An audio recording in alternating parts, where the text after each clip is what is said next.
We're talking about Top Chef, Season 14, Episode 4, The Feast of the Seven Trash Fishes. You're listening to Deconstructed, the Top Chef podcast.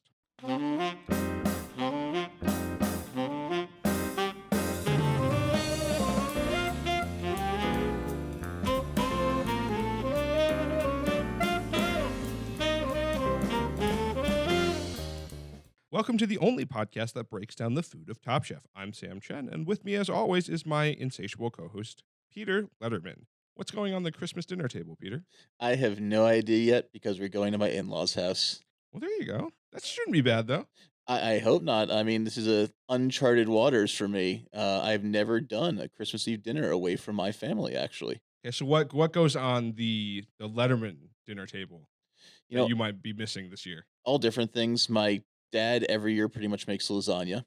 Really good, thin layers, Northern Italian style. Mm. Really good bolognese. He cooks down for hours and hours, and bechamel, all the good stuff. And then usually there's a bunch of people come over, so my mom gets like a large tenderloin or something that she can carve Nice, up, and nice. various salads, cheeses. My dog tried to eat an entire ball of cheese last year at their house. That I was on heard the this Christmas story. spread. Oh, you did hear the story? Yeah. Yeah, my uncle got it out of his mouth. Actually, it was one of those.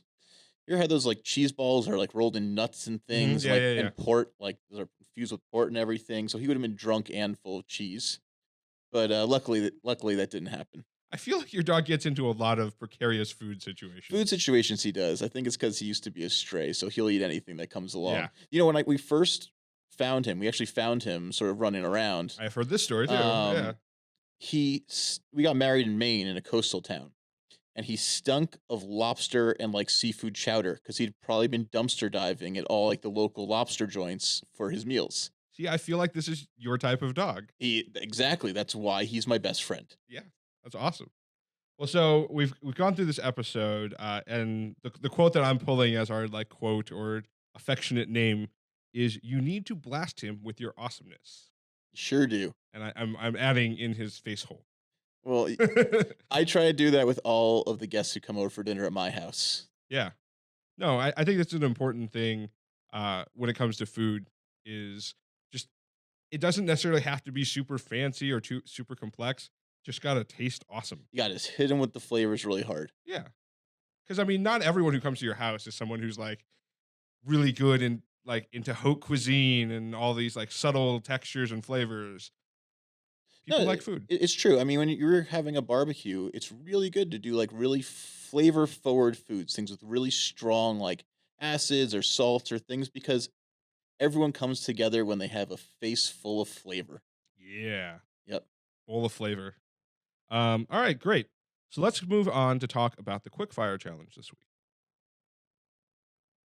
So this week's quickfire challenge was affectionately named the Chopped Challenge by Peter over here because it basically felt like an episode or part of an episode of Chopped. It was kind of like a combination episode of Chopped and what's that other show they have now? Cutthroat Kitchen. Cutthroat Kitchen. Yeah, Cutthroat because they gave them not only like select ingredients they had to use, they also gave them select tools they had to use as well. Yes. So they're getting all kinds of Food Network curveballs in this Yeah, episode. I know. I mean, Emily seemed like a tool in that episode. I'm actually surprised that one of the things that they had to work with wasn't Alton Brown.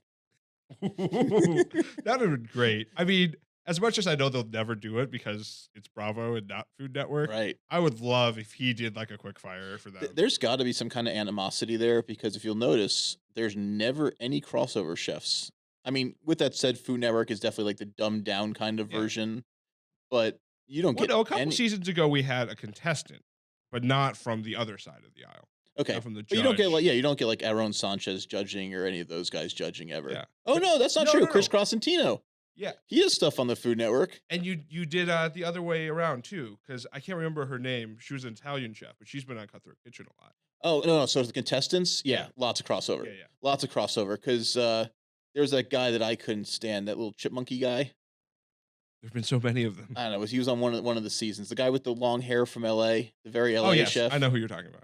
I remembered him right away because I thought had seen him on Yeah. Chopped or Cutthroat Kitchen and disliked him just as much on that program as well. What a surprise! What a surprise! All right, Okay. let's get to the food. Sorry. So let's talk about some of the ingredients and materials they had to work with. So they had a pressure cooker they had to use, although they some of them didn't figure out how to use it or use it correctly. which I can't give them a hard time for because I'm a little inept in that department as well. We'll talk about this. We'll Okay. talk about this. A melon baller, a tequila, pomegranate, squab, white chocolate pretzels. Right?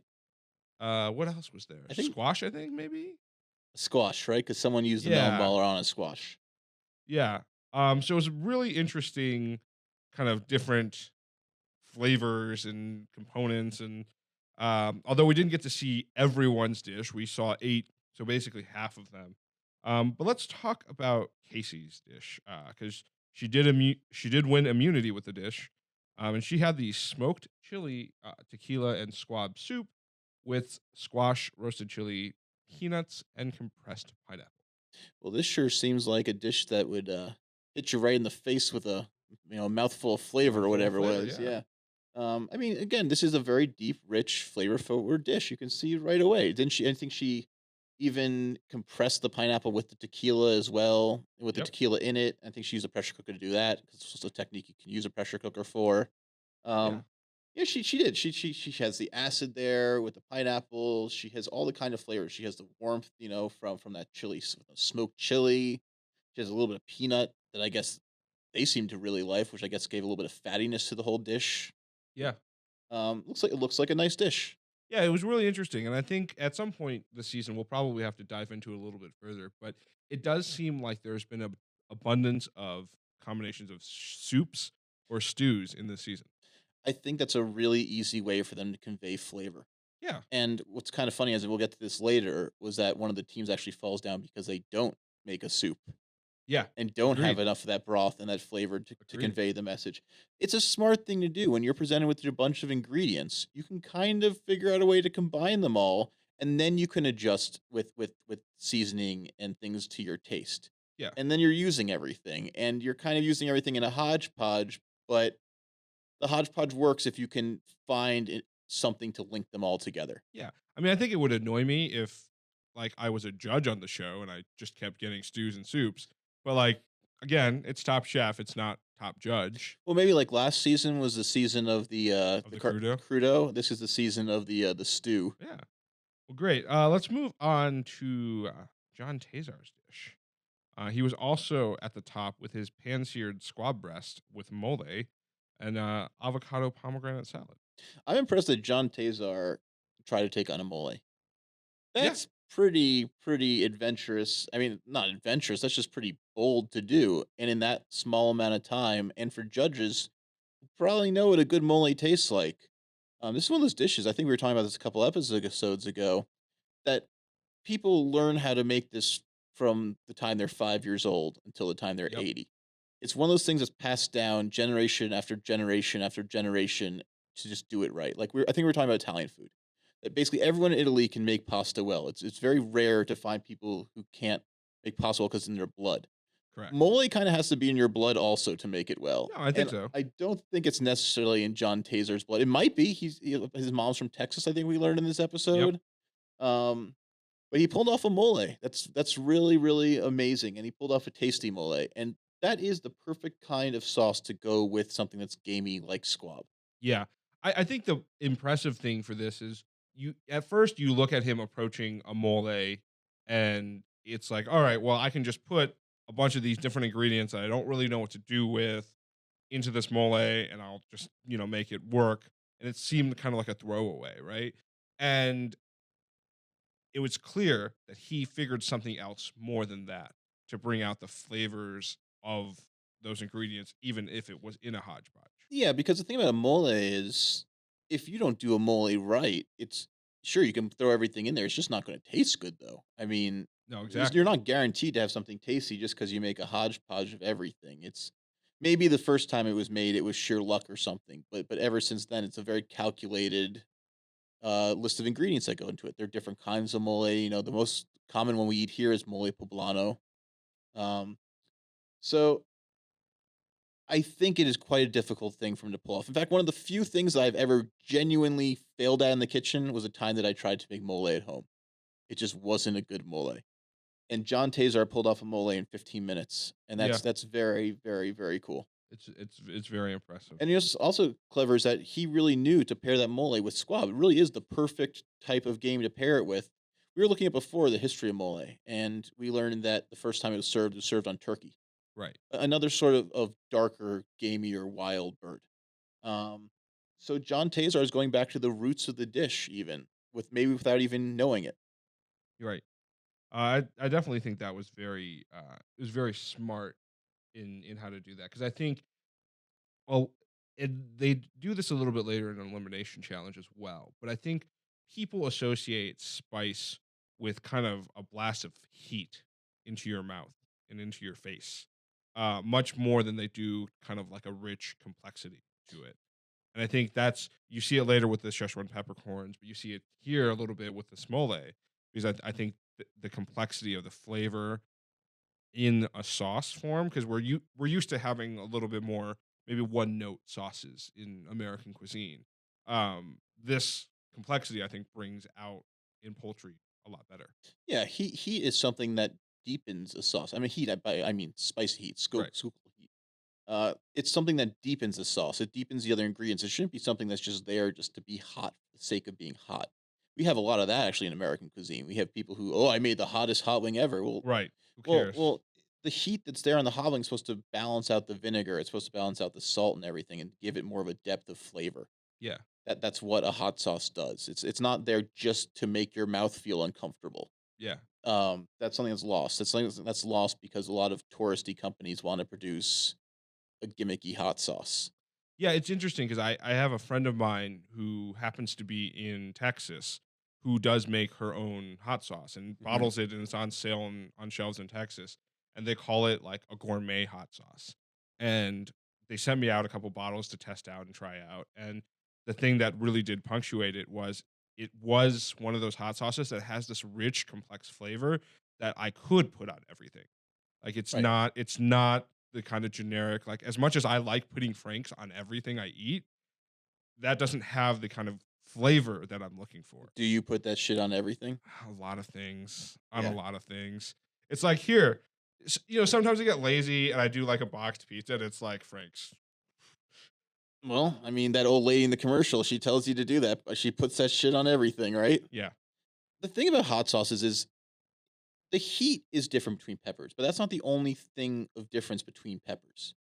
You know, a bird chili from Thailand is going to taste totally different than a habanero chili. Now, I'm not just talking about the amount of heat that they're producing. The chilies themselves Mhm. taste very, very different. So you need to understand what types of chilies you're using, not just based on how hot they are, Yep. but based on what kind of flavor profile they have. So when you're making a dish like a mole or something, and you're or making anything, even like the soups that were full of chilies that these guys were making, it's not about bringing just heat to the dish, it's about bringing a new flavor to the dish. Yeah. And I think chilies equate to a lot of flavor. Sure, they have a lot of heat, but they also have a lot of flavor. And we understand the difference between heat and flavor when Tom later talks about how they're respectfully using the Szechuan peppercorn. Was it Mhm. Tom who said that? Yeah, Tom said that. That's capsicum. That's like a totally different flavor than any kind of chili pepper that you get.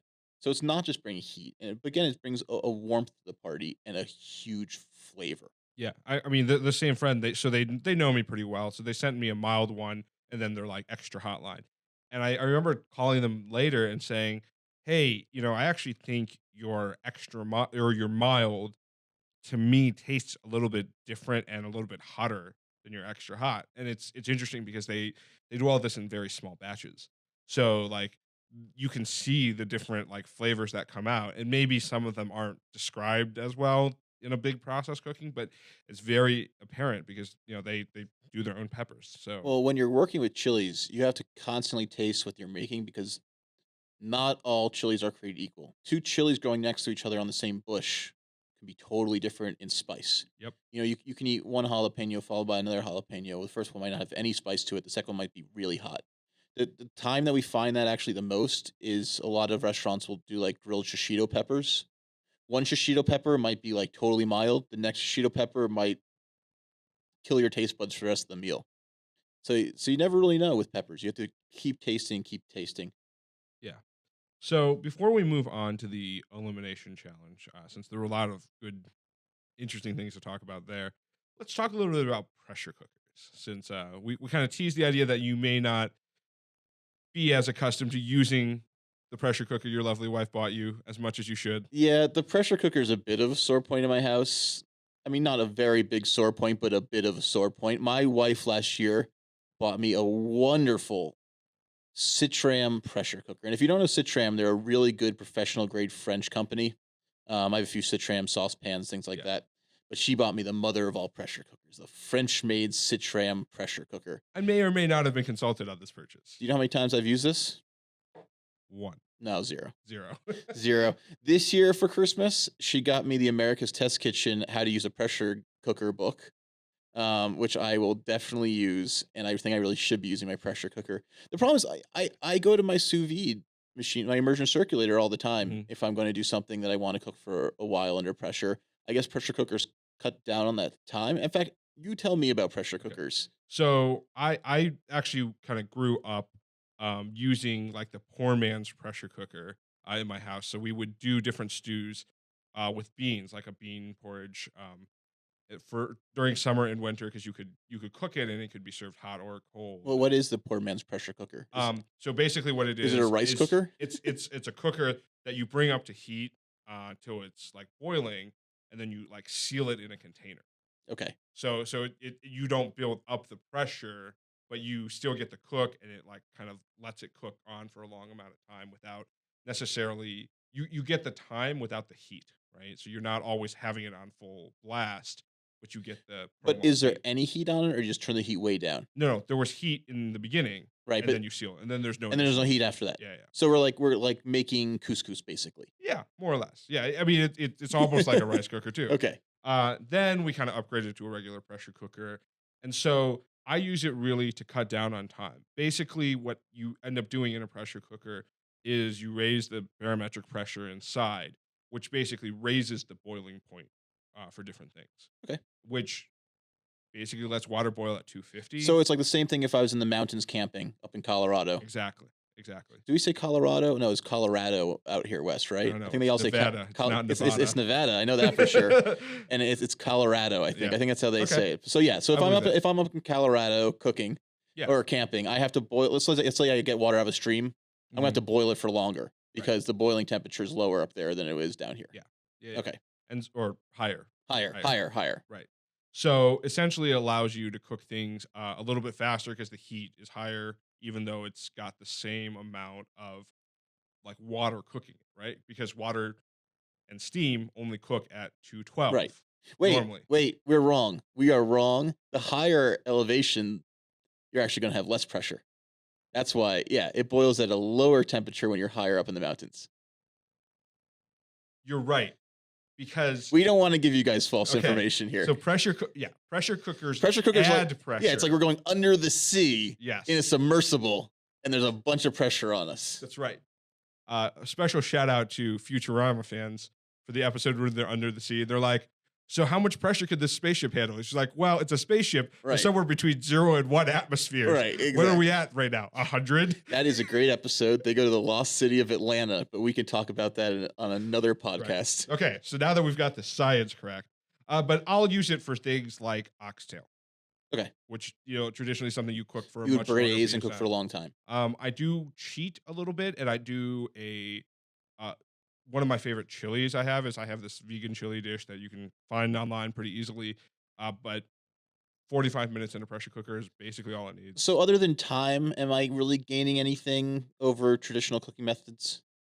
The other thing is you can cook things without using nearly as much liquid as you traditionally Okay. would want. So I wouldn't have to use as much braising liquid, for instance, when I cook something for a Correct. long time. So, like a prime example of how pressure cookers are used in, I don't want to call it modern cuisine, but in kitchens as well, is French kitchens will use them to do like potatoes.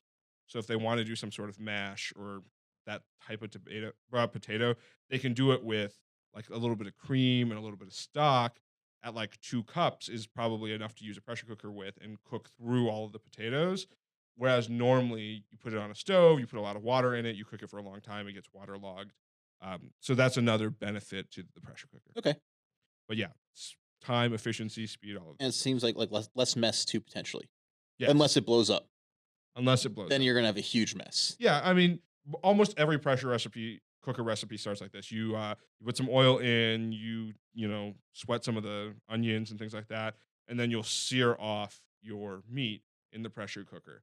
Then you add everything in, and then So you cook it. we're basically braising something. Yeah, yeah. Okay, cool. Maybe I'll use mine in the future. I think one of the reasons that I don't use a pressure cooker is because I know it cuts down on time, which means I don't get to avoid the party more by being in the kitchen. That's fair. I don't get to be my introverted, sad little self and just stay in the kitchen and tell everyone else to get the hell out. I mean, you're taking all that time away from me. Maybe I don't want that time taken away from me. That's fair. That's fair. I'll use my pressure Okay. cooker. So let's go ahead and move on to the elimination challenge. So this week's elimination challenge was rather interesting. As per the episode name, it's a play off the Feast of the Seven Fishes, Right, but it is the Seven Trash Fishes. right. So basically, we picked on some fishes that were maybe less commonly used. I mean, as you kind of pointed out when we were watching the episode, it's not like no one's heard of these Yeah, these fish. aren't Like, super esoteric fish. I yeah, mean, I don't think well, I doubt many people in the culinary world haven't heard of right, amberjack. exactly. But it's the type of fish where if I'm going to open like the average person's freezer or fridge, there's no way this fish is in there. No, and like I was talking about before at our local supermarket, if I went there, they don't have amberjack. Right. So let's talk about some of the dishes that kind of did well and didn't do well, surprisingly or unsurprisingly. So let's hop on over and talk about Shirley and Sheldon's dish, since we kind of gave a little bit of a tease already to the use of Szechuan peppercorn and things like that. So they made a Szechuan peppercorn braised mullet with tofu, celery, and buttered radish. Uh, Yeah, I mean, this is looks like an absolutely delicious dish. I think the only thing that did let them down, that didn't give them top honors, was the fact that their fish had a lot of bones in it. mhm. I don't think that's something that they held them particularly accountable for. I think that's just a very indicative thing of this fish. Yep. There are a lot of Japanese fishes I eat at Japanese restaurants that have a lot of bones in them inherently. Yep. Absolutely. It's a cultural thing. A lot of Western culture isn't used to eating around a lot of bones. Right. In fact, I think even having the bones in this dish may have made this even a little bit more of an authentic dish. Yeah. Um, Absolutely. Shirley and Sheldon are going to work perfectly together. Shirley cooks the home sort of Chinese cuisine that she really loves and puts a great twist on it. She's become a master of it. And Sheldon comes from basically the Singapore of the US, which is Hawaii, which has every kind of Asian cuisine hodgepodge. So he grew up with everything. He grew up with Japanese food, he grew up with Chinese food, he grew up with Malaysian food, he grew up with Filipino No food. food. Yeah. Yeah. Sheldon's had everything under his belt. So it was really lucky for them to get picked together. So of course they're going to make a very, very cohesive dish. And that's exactly what they did. This didn't seem like the kind of dish that two people made separately. Hmm. This seems like the dish that someone made with their culinary background because it is so comprehensive. Yeah. And I think, so for the Szechuan peppercorn, I mean, Szechuan peppercorn can easily be overused because it does provide a little bit more numbingness It's to your very mouth. numbing. In fact, I have a hard time going to some Szechuan restaurants that are very heavy-handed with it because I feel like someone shot Novocaine into my Yeah. gums by the end of the And meal. that's what I love about getting Szechuan food is that feeling. But I mean, I think it's really smart the way they balanced out the dish with the tofu and even some of the buttered radish. And I think you heard one of the judges talk about this where he was like, well, I didn't really think tofu would go well because it's texturally similar, it's very soft. But I think the way tofu like brings in flavor and and introduces its own texture, I think might have been really spot on to making it not feel super heavy handed. If you're going to ask any chef to combine not like ingredients, but like textures, ask a Chinese chef to do it. Chinese chefs really have a grasp on how to use like textures in a plus way, not a minus way. Think about a lot of the kanjis that we eat, all Yep. these kind of things. Shirley, I'm sure, has a very firm grasp of that because she's a very, very talented Chinese chef.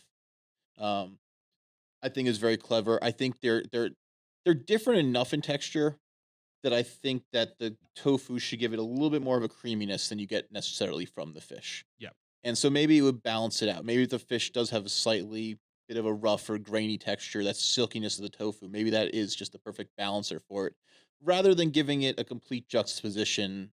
Because that way, any graininess in the fish would actually stand out more. if you added something crispy, let's say. Right. So I think it's a very smart dish, Yeah. good dish, Absolutely. and I think they work really well as a team.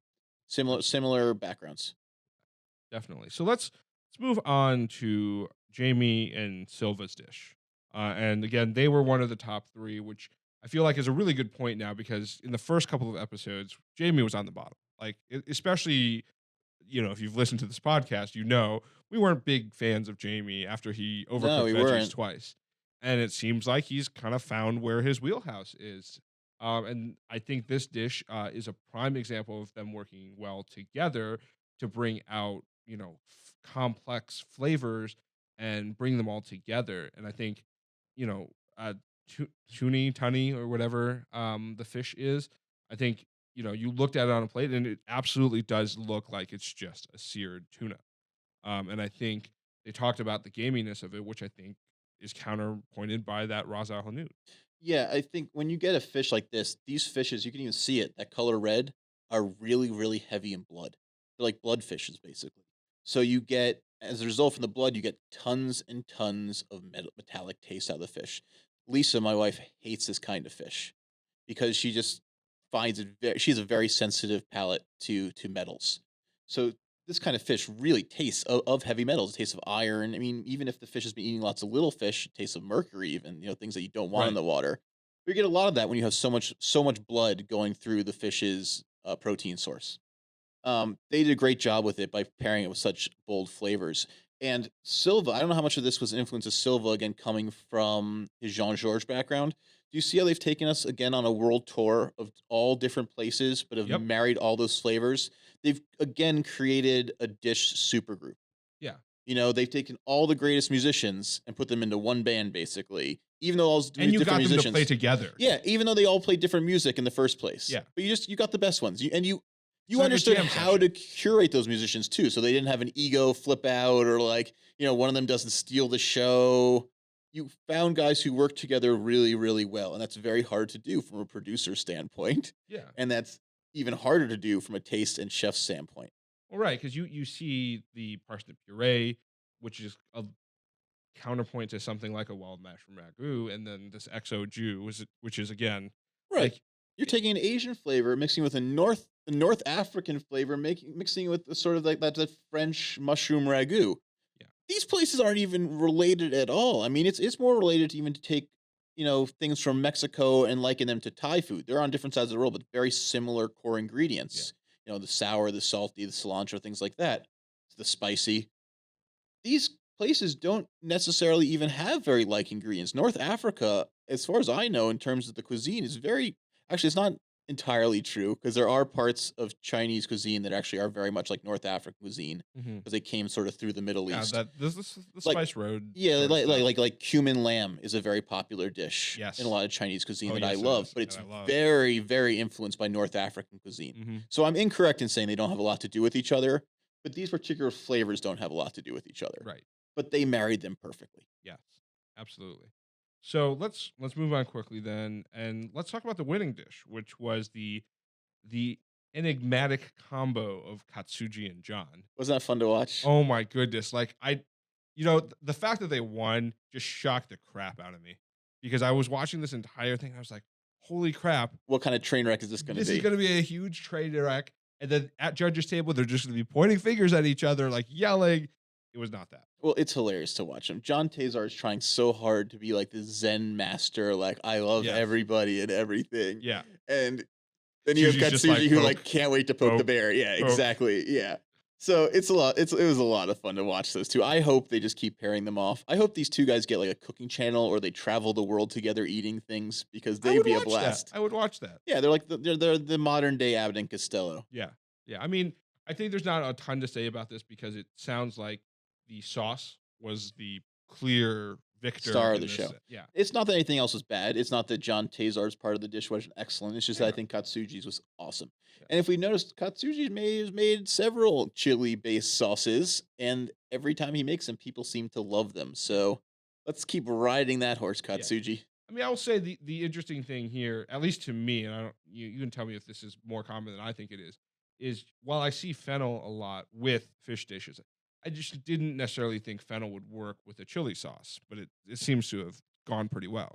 Fennel has that little bit of licorice flavor to it and everything, but for the most part, fennel, much like daikon or other things, is a great conveyor of other flavors. It's Yeah. it's relatively neutral flavor.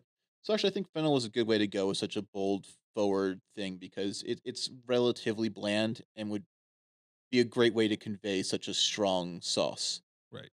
My favorite thing about this dish was them putting both of their tomatoes on the plate. Oh my I thought god. that was hilarious. Oh my god. I And just they're thought it was the worst idea ever. they're even poking each other while they're cooking. And I think that's a real testament to what good chefs these guys are, though, because if they're able to be up there when the pressure's on and still be able to like poke at each other and mess with each other and put things on the plate without the other one knowing and still make a great dish, that means that their caliber's already so high that even if you give them all these ridiculous things that they're doing and they're still making great food, Yeah. imagine what they're going to do when they have no stipulations on this season. Yeah. I mean, the thing is, I think this world is a culturally will have a lot of people who know that they can do good food, right? And know that they are skilled and talented. What they don't necessarily know is how skilled or talented their teammate is. Even however it's represented on TV for as many seasons as they've been on together or not.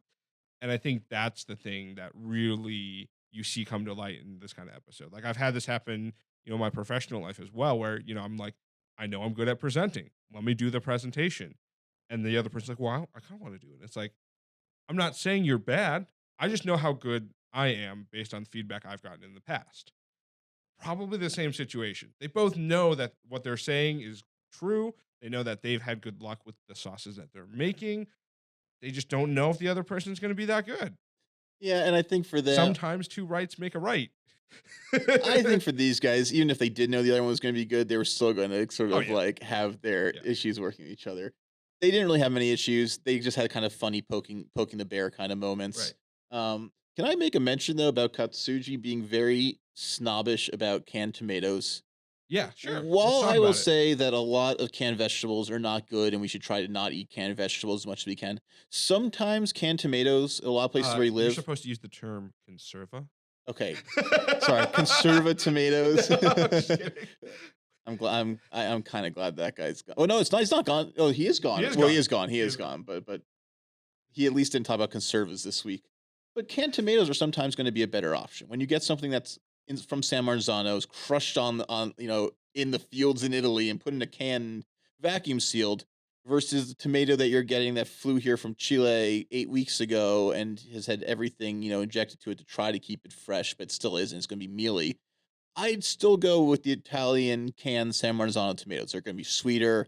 They're going to taste more like tomato, to be honest. And that's one of the few ingredients that I don't think we should completely turn our nose up at in the canned form because a lot of people don't have access to great tomatoes. Yeah, And I guess it can absolutely. be said that just like other cultures, we shouldn't be cooking with tomatoes when they're out of season.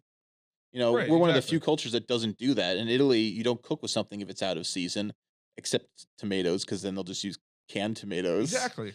But maybe we should cook more seasonally. But I just think when it comes to tomatoes, cans are fine Yeah. as long as they're good cans. Exactly, exactly. I think it comes down to it for all ingredients is that there's some ingredients that when preserved in cans completely ruin the ingredient. Yeah, Tomato just happens to not be one of them. don't just turn your nose up at it because it falls to the general category of not completely fresh. Yeah, I mean to be honest, people go home on the show all the time for anything that's canned. So Totally true. And the fact that he didn't go home for something that was canned, they didn't even make a mention of it, and they obviously well, these knew. canned tomatoes. Yeah, Right, exactly. No one even mentioned it, means that these other guys also agree with that. yeah, exactly. So let's kind of go through the losers bracket of this, and I'll skip over Casey's Amberjack just because it was more of a note of like I just couldn't do anything versus truly something fail. Her fail was in concept, and maybe the immunity got to her head or I whatever. think the immunity got to her head a bit. So let's talk about your favorite team, the team you thought one of them was gonna go home this week, and they ended up not going home, which was Jim and Amanda with their seared gray tilefish in tomato and fennel broth with mussels, white beans, and a fennel salad. Fennel again. Is Amanda crazy or is she on substances? Team tile. Team tile. I owned a bar and ran a bar for 7 years. Amanda basically is was acting like my craziest, drunkest, most drug-induced customers would in that kitchen. Yeah. That was nuts. Yeah. That was nuts. Jim put out a very ordinary, boring dish. They were right. Mussels are super pedestrian. Unless we're doing mussels in some crazy Southeast Asian night market, food forward kind Exactly. of chef driven restaurant. Mussels especially in that kind of broth, in a tomato and fennel broth. I'm pretty sure you're served that in first class on an airplane. Like this is not this that is Jersey food. That is food that you get anywhere, at any catering hall, any place. But how could that poor man have possibly thought with the tornado he was working with? Oh yeah, absolutely. I mean, the thing is, I kind of understand what probably happened to Amanda. Like after because she did mention that she like kind of physically broke down, wasn't able to keep running restaurants, and that's when she took a break, and now she's doing the bar thing. I mean, to me, Amanda is like a friend I would absolutely invite over for a holiday party and just like enjoy the hell out of. Just like her causing like random emotional traumas to different areas of the world. Right. I wouldn't want to hire her into a kitchen. Well, I've had bartenders work for me like Amanda. And my God, they're like they're crazy, man. They're a hot mess. They just go too far with being a bartender. Like there's wackadoodles, they'll start smashing tomatoes on the bar or something crazy and just get genuinely too drunk. I don't know if she just drank that whole bottle of tequila or something. It's very possible. We haven't seen Amanda like that in previous No, episodes yet. no. It's crazy. It's crazy.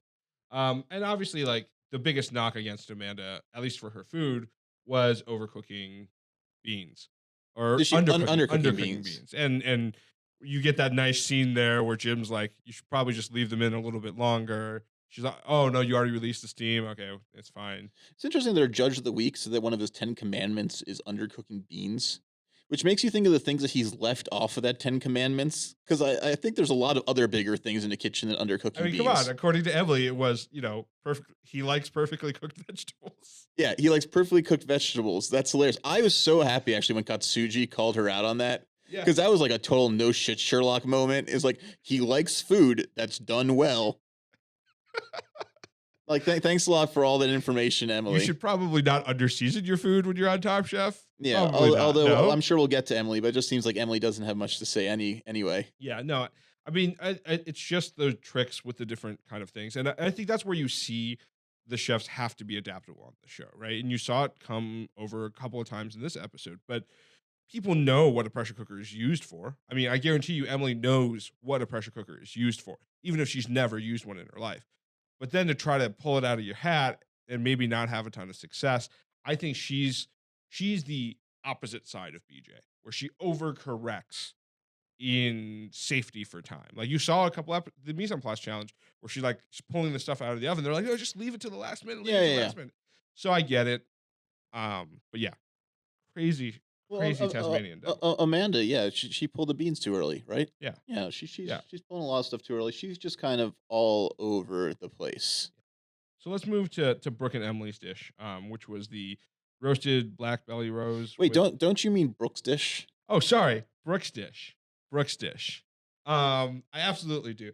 I think that was a complete shit show. Like I don't know how much attention you were paying when they were coming out to talk to the judges, but like Brooke's about to explain how like the breakdown of work happened, and Emily's like, oh nope, we were a team.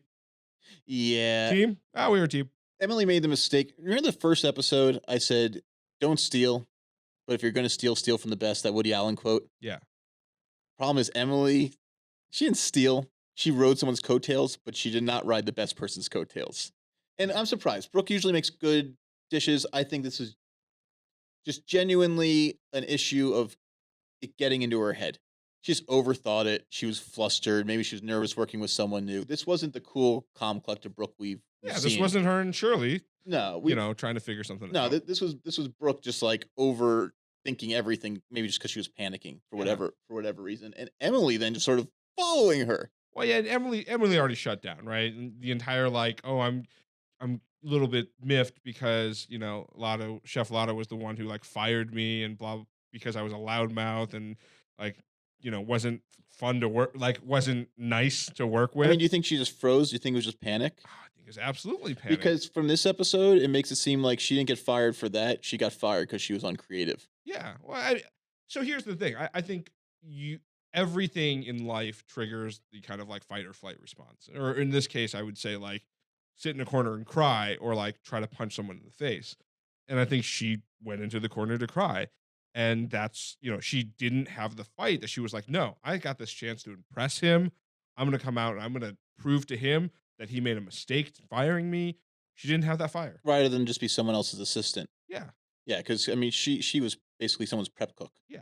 She was a line cook for this. Yeah. She didn't have any input. There was none of her voice in that dish at all. No. And this was a time when her voice probably should have come out because that dish that Brooke made, not that Brooke's a bad chef, but it was just a hot mess. And I guess the question is someone really worthy of the position of a top chef or that title of top chef Yeah. if they're not commanding? Shirley is the kind, so like just as a juxtaposition to this, Shirley's the kind of person that if she was in that situation, she would claw that chef's eyes out with flavor. Yeah. She would blast them with flavor in their face hole. Emily just like sunk into a corner. She's not confident enough, and I don't think that's a quality that she should have as top chef, or that top chef should have. So she's actually kind of making my list of people who are going to go home soon. I was really afraid during this episode that Brooke was going to go home. I was too. And then they were going to have that moment after the fact, the Tom moment after the fact, where goes back to watch the tape and it was like, no, she fucking lied to us. Like she did not do shit. She wasn't. Well, you see, in that position though, I feel like actually Brooke should have gone home justfully because, Emily didn't do anything. That's true. So I guess who do you give it to? The person who doesn't do anything, but does this minimal things they were doing well, or to the person whose overarching concept was a disaster and was just bad? Right. I mean, I think here they're Top Chef as a show, except for the like very random times where something weird happens, goes pretty much like this. The weak people get weeded out, and then it gets into a game of do you fuck up or not? Right. And when you fuck up, you raise your chances of going home. I think this is one of those things where we have not weeded out all the weak chefs yet. And Emily is still being weak, not Brooke fucked up a lot. That makes a lot of sense. So Brooks' fuck up is secondary to BJ's just lack of talent. Yeah. No, agreed. So let's talk about BJ's his barrel fish dish. Which was the barrel fish brodo with leeks, kale, cauliflower, and pan curacao. I can't do the accent. I'm not Italian to that. No. That's Southern Italian accent's a different thing. That's like not even Italian. That's like a different language entirely. I'm just trying to pronounce it. Which so again, she made the bread. So Sylvia made the bread. BJ made the broth. They both cooked the fish, whatever you want to call that. And ultimately, BJ gets sent home for essentially over reducing the broth, not having enough of it to essentially cook and soak. It was a very interesting sending home, actually, because they sent him home for something that they actually thought was very tasty, that he just didn't make enough of.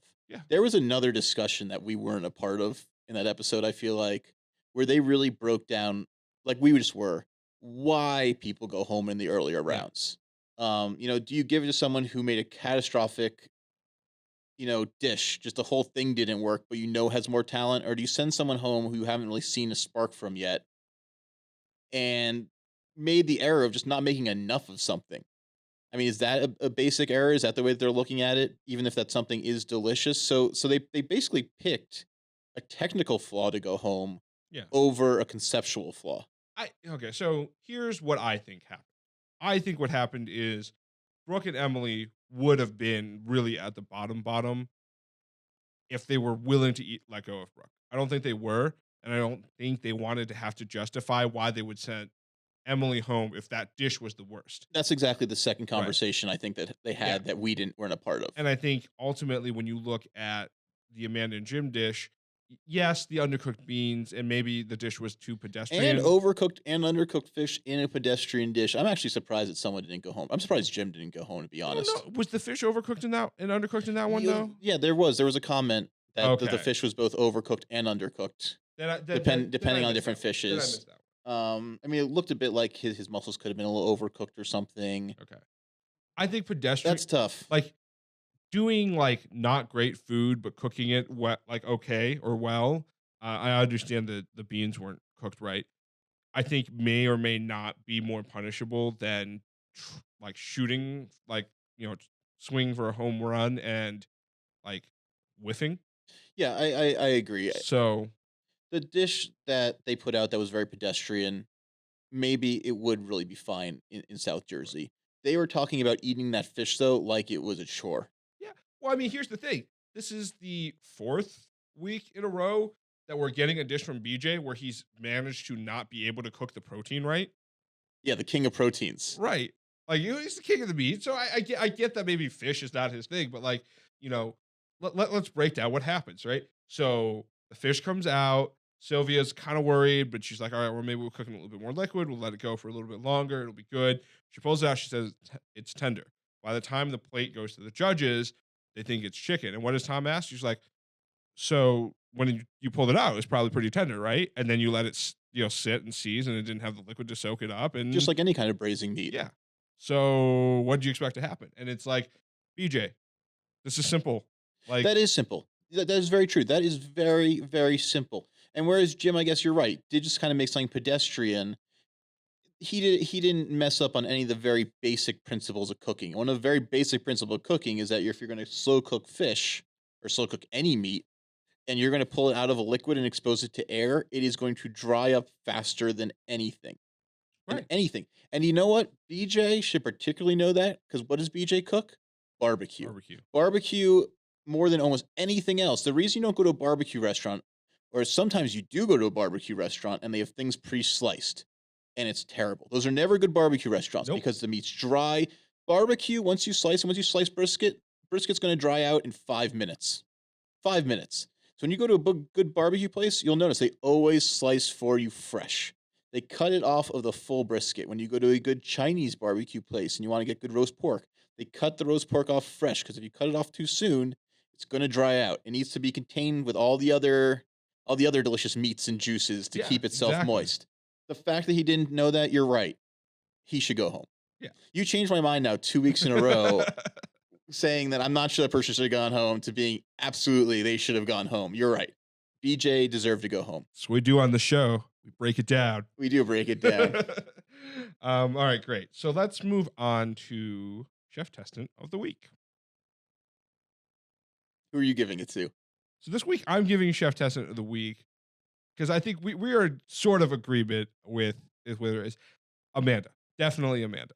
I agree that Yeah. she should get one of the A two Chef two Testant. spots. Yeah. I mean, she is absolutely welcome to come over and hang out and play board games for a night. She will be very entertaining. But she is freaking crazy on this show. Man, I'm too old for that shit. She cannot come over to my house. She's a tornado. I mean, it looked like her pupils were dilated. I don't know if she's actually on drugs or if she just is on the drug of life, but she is wackadoodle. Yeah, I mean, and I'm not saying this as a judgment. I think there could be a chance that as a result of some of the stuff that she's gone through, that she may be Very possible. on a prescription medication, and maybe it manifests itself in stress. I don't know. Like that could be. Maybe. Yeah, that's true. It's a mean thing to claim that she's on drugs, but my God, she looked like she was on drugs. She is very, very entertaining to watch. Yeah. Just to say the least. She's all over the place. She's an absolute hurricane. Well, let's call her Hurricane Amanda from now on. Hurricane And we'll Amanda. see how long Hurricane Amanda can last, though, because when the cool, calm, collected Shirleys of the world, when she's going up against them directly, she doesn't have a chance. Well, and this was my comment last week because she was my prediction because I think you flip a coin every week. Maybe she's on, maybe she's off. I'm Yeah, not saying she was on this week, but yeah, but she I'm was not sure safe. you can entirely break that kind of behavior in the kitchen, and that kind of behavior in the kitchen is only going to end up getting you in trouble. Yeah, I I mean, mean, Sheldon pointed out how calm Shirley was again. Just how Shirley just put stuff out there without any drama, without any fuss. Amanda, I'm not sure if Amanda's capable of that. And the person who's going to get Top Chef has to possess that ability to stay calm in the kitchen. yeah, no, absolutely. So how about you? Because I think we're both in agreement on Amanda. So I'll give Amanda mine. Who gets your Chef Testant of the Week? I'm giving mine to Katsuji. Yes. I was considering giving it to John because John put up with Katsuji. But even though John is staying super calm and passive and the world is now, Katsuji's still pulling all the strings. Oh, yeah. Katsuji's still the one who's plating the dish before John's even looked at it. Katsuji is absolutely putting himself in there. He's such a little weaselly dude. Yeah. And he knows it, and they all know it, and he's totally self-aware with it. That's why I'm giving to Yeah. Katsuji. Katsuji is so self-aware of how obnoxious he's He being. is absolutely back on this show for a reason. 'Cause Yeah. he's entertaining to watch. Yeah, and he's dressing like a rejected J. Crew dummy. Yeah. You know, Yeah, to take it lightly. yeah, with his matching bow ties every week and everything. I mean, I think, to me, I, I know we talked about this, and for better or worse, I'm going to contrast him with Emily, who I feel like is the instigator on the rookie team. But here's the thing, right? Like, Katsuji dishes it out, and if he was at the bottom, like, he would probably still lash out if someone, like, handed it over to him, or started criticizing him. Whereas I think Emily, you saw the difference, right? Like, she's more than happy to criticize when, like, she feels like she's doing good, but the second that confidence is broken, Yeah, no. she slowly shrinks down. Katsuji will probably become even worse and more Oh yeah, obnoxious as a exactly, defense exactly, mechanism. exactly. I think Emily isn't really much the instigator that we ever thought she was going to be. I think we learned that she's not quite as sort of emboldened Right, because she as won't she instigate was. to someone's face. No, Katsuji will. Katsuji Katsuji's will do it right to absolutely and doing it and to you know what? everyone's At face. first, I just thought Katsuji was being obnoxious, and I was like, "Oh, I hate these kind of guys who, like the little dog who has no bite, who just barks all the time." But you know what? Katsuji has sort of started to say all the things that we all want to say, but are too polite to say them. Exactly. Like when Emily was moaning and crying in the room, and Katsuji's just like, basically, suck it up. Yeah. Not in so many words, but Well, what basically, are you gonna suck it up. expect? What you expect from Yeah. this guy? He's Exactly. just And you like, know what? There's no crying in baseball. There's no crying in the kitchen. So you know what? I'm kind of admiring Katsuji a little more. And I think we're also starting to realize that it comes from a place of love, Yeah. especially the way he interacts with John. It's true. It's true. I'll say this about no crying in the kitchen, but I mean, the stew room. The stew gets salty for a reason. Okay, the Yeah. stew gets salty The for a stew does reason. get salty for a reason, but that's because Katsuji's like pouring in fish sauce. There we go. Great. Okay, so let's move on to our predictions. So, Peter, what do you have predicted for this week? I think all of the people on the bottom from the last couple of weeks are gone or have proven themselves worthy, like Jamie. Yeah, they actually really have readed out a lot of the weaker chefs pretty well. We're not having any major upsets. I mean, some people could say that Sam was an upset, but Sam didn't win in a season that had line cooks. Right. Like, like Sam was not up against the best at any point, and we have a much harder competition here. The weakest from the veterans, I hate to say it, and because I love him, I love his flavor profiles, but I'm going to give it to Sheldon. Yeah. I just don't. I see Sheldon was second fiddle to Shirley. I think Sheldon can really cook. I think Sheldon has nice ideas. I don't think Sheldon ever comes off as confident as some of the other Yeah. guys. I think you nailed it right on the head, and I agree with from the veterans. Is he's always not on a season with a Shirley Chung? Sheldon is not winning. Right. Sheldon's not as good as Shirley. Yeah. So therefore Sheldon's not in the running. Now, You could say about a lot of people, but the thing is Sheldon cooks similar food to Shirley. yeah. He's cooking a lot of Asian flavors like Shirley does, not doing it as well. So Shirley could be upset by someone who does different food. Or Right. something that just is different than her. But Sheldon's kind of like in the same vein, but not at the same level. Right. Exactly. Exactly. And this is without the added like drama that Bravo has released in the next episode preview of maybe there's a reason Sheldon has to go home separate of being voted off by judges. Oh, So I missed that part. so that's there. I don't know if that's going to be the Okay. case. I hope not. The only thing I took away from the preview was that next week is barbecue and BJ's not on it. Sorry, BJ. Although, you know what? Sorry. Sorry, BJ, if you ever listen to this podcast, but I have a strong feeling that for whatever reason, you would have probably screwed that up. Sorry, not sorry. I mean, I'm sure your barbecue's great at your restaurant and everything, but I feel like something would happen with you. You've been having some problems on the show, which is Cooking the why you're meats. not here anymore. Amanda's also up there for me to go home just because she was a hot mess. So unless she adjusts sort of whatever she's doing, Yeah. she's gonna have a hard time getting through many more challenges. Yeah. I think at this point, I think I have to get on the Sylvia bandwagon. No, I'm that still on the Sylvia she's- bandwagon. Yeah. She's probably just one weird ingredient or like curveball away from You know- getting off the show. Sylvia, she didn't screw up this episode, but she made a simple cracker that she's been making her whole life that like comes from Sardinia. I guess she's from Sardinia, but it's a cracker she's familiar with. She made a cracker. Yeah. Again, curveballs, I think Sylvia's going to have a hard Yeah. time with. Yeah. And I think So I think she's on that list for me. And then, I hate to say it, like I think it's a toss up for the rest of them, right? Like I would have said Jamie a week ago or 2 weeks ago, but he seemed to find this spot. Silva is doing good. And you know what? I feel like Jim is proving that, maybe he's not the most complex guy, but that He makes tasty food. yeah, he makes tasty food. He's maybe a little bit more worldly than we gave him credit for. Yeah, I mean, like this season, he didn't. I mean, this season, this episode, he didn't do a great job. He did something very basic. Again, I think some of them may have been due to the fact that he was being very distracted by his teammate. Yeah. We learned that he's the king of seafood, apparently, Which is hilarious and awesome at the same Yeah, time. I think Jim has a real command on what makes tasty American food. Yeah. When things get more complicated, though, and they want more interesting things, Jim's going to probably start faltering more and more. Yeah. I mean, I think at this point, if Jim doesn't make it to Top Chef, and I don't think he will, I think he still has a while to go before he's voted out necessarily. But yeah, I'm gonna see if I can find some contacts in Alabama and get into the governor's mansion there and get there for a dinner because I think it might be pretty good. I'm sure it'd be really good. Yeah. All right, great. So let's move on to recipe of the week.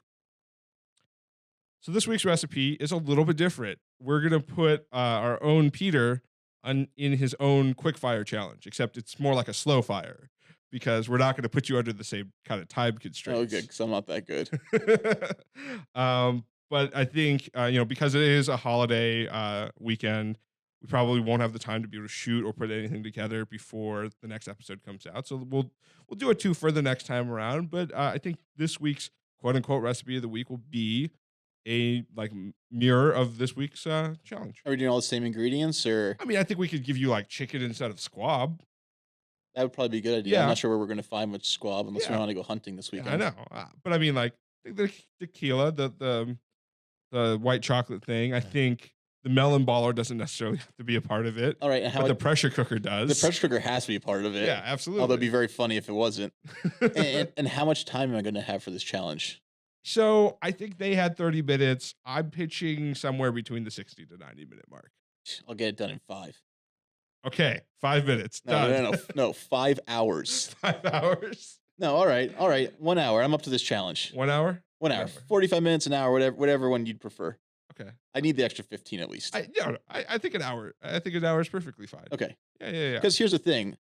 They can also make as much of a mess as they want, going as fast as they want. But if I make as much of a mess, my wife kills me. We shoot it on a day where she goes to work. We'll just do it early. That way we have plenty of time. All I'm clean. just saying is I need 15 minutes to keep myself organized. That's fine. That's fine. All right, great. So that's it for this week's episode of. I'll just reread it. That's it for this week's episode of Deconstructed. If you like this episode, be sure to give us a like and comment on iTunes or on Stitcher, which we are now a part of. Cool. Podcast episodes can be found on Saturdays on iTunes and Stitcher. Peter's Recipe of the Week can be found on our blog at nkrn.org/deconstructed. Normally on Mondays, but we'll play it by ear for this next one. And then we will be recording a video of Peter's challenge, and we'll have that up on YouTube as well. And as always, you can tweet comments, questions, or complaints to us at DeconstructPod. Unlike BJ, you don't have to pack up your knives and go, but you can't stay here. Happy holidays. Happy holidays to you too. Enjoy your cottage cheese. Festive rum drinking. Yay. Deconstructed, the Top Chef podcast, is brought to you by the Nerdy Nights Network. For more great content, visit nkrn.org. Our theme music was brought to you by podcastthemes.com. If you're interested in becoming a sponsor for the show, please tweet at us at nerdy_nights.